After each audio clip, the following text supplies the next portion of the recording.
Welcome to the 5 things you didn't know, or may not know, about the new KVest Unleashed software. This is Tony Morgan, and today our goal is to help you with some things on both the analysis and the biofeedback side that will help you better utilize the software with your clients. We're going to focus on 2 things on the analysis side, and we're then going to focus on 3 things inside the biofeedback, really pertaining to that biofeedback manager. All right, so the first thing we're going to take a look at here is we're going to look at toggling the graph lines on and off, being able to look at one segment at a time or one axis at a time in your graphs to make things very simple. We're then going to look at comparing the TPI reports, being able to look at swings side by side as far as the 3D data of one player, or even being able to compare 2 separate players, being able to look at the information. In regards to biofeedback, we're going to look at how to edit the reps of a drill or an exercise, and then also what it means to modify the seconds per rep on making sure that repetition counter counts down every time. Number 4, we're going to look at setting live in biofeedback mode. There's actually a really simple way to do this. Want to make sure everybody gets that. And the last thing we're going to do is make sure everyone knows that you can rename all of the drills, physical assessments, and exercises inside the new software. So if you don't like the name of the drill or something in the program, you can completely customize that for you and your program. All right? So with that being said, let's go ahead and move over to the software. Just captured a golf swing here a few seconds ago. So we'll start off here with a kinematic sequence graph. And the first thing that we wanted to show you was how to be able to toggle the lines on and off. So you'll see the legend down on the bottom here. We've got pelvis velocity, thorax, and club. If we want to turn those lines off, all you've got to do is just click on the label, and you'll see that turned that pelvis velocity line on and off. So for example, if I wanted to turn the thorax off and the club off and just focus on the pelvis, it becomes a really easy way to come in and just focus on one segment. The other thing that you can do is you can bring your mouse up above the graph on the left here. I can hold down the shift key, left click and drag with my mouse, and I could zoom right in on that area. So maybe I'm really focusing on when that pelvis changes direction in regards to where the club changed, or I'm looking at the acceleration rates or the stabilization patterns. It's nice to be able to come in and just focus on one segment and really focus on one thing that may have a huge, profound effect on the rest of the graphs, and especially the ball flight. All right, to bring those other lines up, I simply click back on them. I click back on the club, and now I'm using the little wheel mouse on my mouse to scroll out, and you can see that's how I can simply zoom in on a graph, or I can zoom back out to where we started. Okay? So very simple, and it works the exact same way for your pelvis angles. All right, if I want to turn off bend, I want to turn off side bend, and I want to just focus on rotation. All right, we can see here that my pelvis, if I click on A for address on the bottom right, my pelvis started at 0.2 degrees open. If I go to the top, my pelvis was minus 27.8. Now remember, the top's not, right, the max. The top's where that club changed direction. So if I've got good acceleration rates in my kinematic sequence graph, and I come back to pelvis angles, right, you're going to then see that if I take this little K-bar here, and I bring that back to the max, my pelvis was minus 36.6 in the max, but if I click on top, it was back to 27. That's when that club changed direction. So if you do want to look at max rotation, that's where you want to grab this little K down here and put the little yellow line right on the max. Then if you want to see where the club changed direction, you can click on T. If we want to do the same thing for impact, we could see my pelvis was 35.9. So this would be a pretty good example. We like to see pretty balanced metrics in rotation. So I could see that at the max, it was right around 37. If I click on impact, it's right around 36. So once an example, that'd be a way I would come in a lot of times and just check both of those points. All right? Main thing is that you know how to toggle your lines on and off. You know how to use your ATI keys here. And then you also know how to scroll the data using this little slider on the bottom. All right, the next thing we wanted to look at is actually how to compare your TPI reports. Okay? Now inside this menus box up here, now using the program we're using, you actually can't see when we drop this menu down, but if you do this in your software and you click menu and you click compare, that'll bring you right back to your player manager. Now, most of the time, many of you will be actually comparing it to the same player, either to a swing from earlier in the session, or maybe to a swing that was taken 2-3 weeks ago when you first baseline them. So we'll go ahead and grab a golf swing here from earlier this morning. All right, we'll click Load Comparison, and now you can see the graphs side by side. So, good example here of maybe on this one we could see that pelvis was a little later, but all I want you to be able to know here is that you can play the data. Once again, it's not just popping a JPEG file. You can actually look at the data on both graphs and really see some improvements from right to left. When you're in this comparison mode, the nice thing is you stay in the comparison mode. So if you've got one golf swing that looks to be more efficient than the other, you can actually start scrolling down to find out why. So this swing we started at 23 degrees of pelvis bend. This swing was around 25. Maybe this swing we had a little bit more dynamic S posture as we swung back. This one was a little more stable. So this one we had a bigger jump here. That could affect transition sequence. So, you know, all of these things are going to affect what happens in that kinematic sequence graph. We can see over on the right, this player had 9 degrees of pelvic bend at impact. This golf swing had closer to 0. So just being able to look at the graphs side by side and actually see the data, once again, you can use your A, T, and I keys for address top impact on both graphs. Same thing for pelvis angles, upper body angles, as well as spine rotation or X factor stretch. All right? To get out of the graphs mode or the comparison mode, simply go to Menu again. The top one here says Compare, and I'm just going to click, there's an option here that says Exit Comparison Mode. You should see it now go back to the single screen. All right? So hopefully those are a couple things there that will help you with the analysis side of it. So now let's go over to the biofeedback, and let me give you 3 quick things that will really help you use your biofeedback programs more effectively. I'm going to go Home. I'm going to click on Biofeedback Manager. All right? And the first thing I'm going to do is I'm going to click Create New Program on the bottom right. We're going to call this program, we'll call this Week 2 Training. I've already got a Week 1 training program built over here for this player, so we'll call this Week 2 Training. So you'll notice over here on the top left, these are all your categories. So most popular ones, we've got the physical assessments now built in. Right? A lot of the TPI level 1 screens. You've got all your exercises broken down by pelvis stability, mobility, right? As a golf professional, I'm going to spend a lot more of my time in the full swing drills and the short game drills. Okay? So a lot of the programs I'm building are in these 2 buckets. So for right now, let's just stay in full swing drills.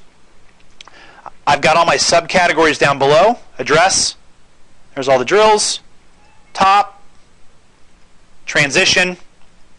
Impact, and these are a lot of the, if not all the drills from the level 2 certification that's now online. So we're going to go, let's just start real simple. We're going to go address drills. Let's just say we've had a player that's got some too much anterior tilted address. We're going to go posture pelvis. Let's say that we also wanted to work on advanced posture, maybe of the upper body, working on some bend and some side bend at the same time. And just for an example, let's load a drill for the top of the backswing, and we'll just load pelvis turn at top. You may not do all these in one session, we get it. Just showing you more how to use your software. Once we're in here now, we're going to click Edit Exercises. This is now where we're going to go, and we're going to edit the reps and the seconds per rep. A lot of you hopefully saw that screen there slide across. We've got our drills over here on the left that we just loaded. The one that's in yellow is the one that's highlighted. And now notice on the top right, we've got our reps and our seconds per rep. I know when I come in with a lot of players, a lot of times I will start off with 20 reps. Okay, you can always start the program over, by the way, when you finish.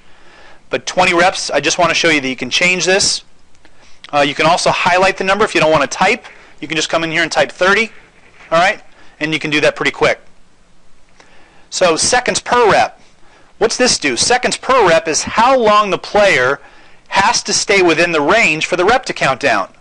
So posture of the pelvis, that's bend, they've got to hold that for 1 second for it to count a rep, for it to go to 30 to 29. Some of you may want to actually take this down, so the minute that they find it, they hear that ding. I could take this down to 0.1 seconds.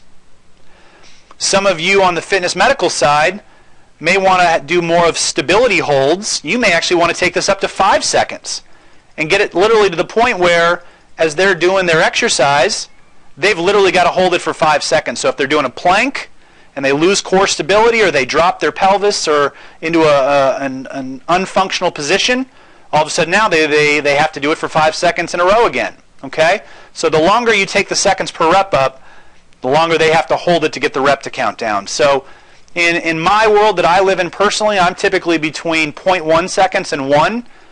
But I would say I do 50-60% of my drills at 0.1 seconds. Because especially with something like turn at top, as soon as they get that tone, as soon as they get there, a lot of times it's not just to get the right hip rotation, it's to teach them how to fire out of that hip rotation. So a lot of times we might be stabilizing foot, stabilizing knee, and as soon as they get enough stretch there, well, why are we loading? We're loading so we can unload. So I don't want them to hold it. I want them to load it and then fire. So these are things that you can do to really make your programs more dynamic and more explosive. The other thing I wanted to show you here is this is actually where you can come in and you can rename your drills and your exercises. So maybe you're doing unsupervised training with your players and you're going, posture P, what does P mean? My players don't know what P means. Well, feel free to come in here and just call this, right? You could call this lower, hip posture. And maybe as a reminder, you want to put in here parentheses, bend. Whatever you want to do, you can call these whatever you want. Advanced posture, right? I know this is, right? This is bend and side bend. Maybe you want to remind yourself or your player. Turn at top. Maybe I want to call this just simply, right? I just want to simply call this hip turn, or maybe I want to call it, maybe you don't like turn, maybe you like rotation. And I can get rid of the P. Okay? So I just renamed all those drills. I can come in here, I can change the reps for each. Okay? Once I've done that, I click Close Exercise Editor. You can see all those drills now are renamed. I'm now going to click Save. I've got two options now. I can save this as a client program or I can save it as a global program. A global program is going to make it available for all of my players underneath the global tab in your categories on the top left. A lot of times I save it as a client program because I'm setting the ranges and the drills specific for that player. All right, so I'm going to go ahead and click Save as Client Program. Now the next thing you have to do here is you close the program editor. Okay? When you do that, you'll see the Load Program button drop out here. And we're now ready to load this program. Week 2 training. Here's the 3 drills we just did. Once I get into the next screen, there's 2 options. Typically always select the top one, which is launching training for this entire program. Week 2 training. If you did select the bottom one, that's going to launch the first exercise in that program. Maybe you just wanted to work on one thing today. That would load hip posture, right? Bend. We're going to go ahead and load the entire program. All right, so now that we've loaded that program, you can see we're on hip posture, bend. So now as I get into that posture, I'll stand up here quickly. You can see every time I get into that, as soon as I get into it, it's counting a rep because we set it at 0.1 seconds. So very quickly, they can bang out some reps. Okay? Now, some of you may notice here, boy, that's a pretty big range. And in the old KVS software, we could modify that so easily. You can still modify it very easily. Let me show you how to do that. You're going to click on Exercise Info. Once you see this is pretty small. That's why you click Show Large View. You can grab this pane now. I usually just grab it over the animation. And you can see now what we're working on. Forward bend to the pelvis. That's what we're doing. Okay, if I turn that off, you can see it's gray now. So anything highlighted in green means that's turned on, and that's what we're working on. 20 degrees plus or minus 7. If you want to tighten up this tolerance, here you go. Watch as I click this. Watch the numbers changing over here. So now we're 20 plus or minus 6, 20 plus or minus 5, 20 plus or minus 4. We could tighten this all the way down to 18 to 22. Now that player's really, they got to be right in the range where you want. Now, what if you don't like the range, or what if your client physically can't get into the range where the numbers are set? Well, that's easy. Let's say that you get set up and you know what, 24 is pretty good for your player. You like them at 24. Well, same way with the old software. All you've got to do is click Set Live. watch this number here change right here to whatever number's up here. So I'm going to click Set Live now. Actually set it to 25.4 degrees. That's how specific it is. I could still widen out the tolerance if I wanted to. All right? So anytime you want to come in here and just click Set Live, all you do is click Set Live. Pretty simple. And that overwrites exactly where you are in the system. Okay? The next thing I want to show you is, let's say we're now using a drill that's got multiple metrics. Example, advanced posture of the upper body. So instead of going through all 28 reps here, right, I don't want to bore you, I'm going to go ahead and just click on the next drill, and you'll see now the upper body automatically popped up. And now we're working on forward bend of the upper body, but also you can notice I'm in that range, but now I've got to make sure I've also got the amount of tilt to the right. Right, so I've got to have both. I can change the view if I wanted to look the rear view. I've got to make sure I have the right amount of tilt, and I've got to have the right amount of forward bend.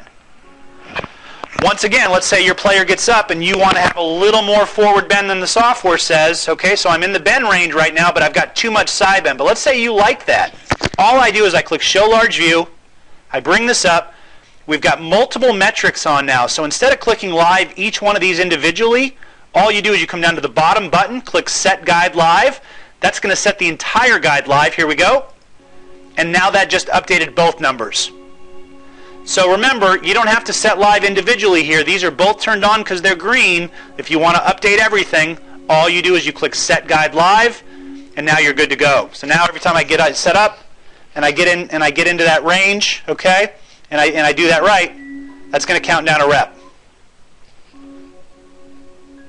All right, so hopefully these are some things that will help you use your KVest software more effectively. We talked about how to toggle graph lines on and off.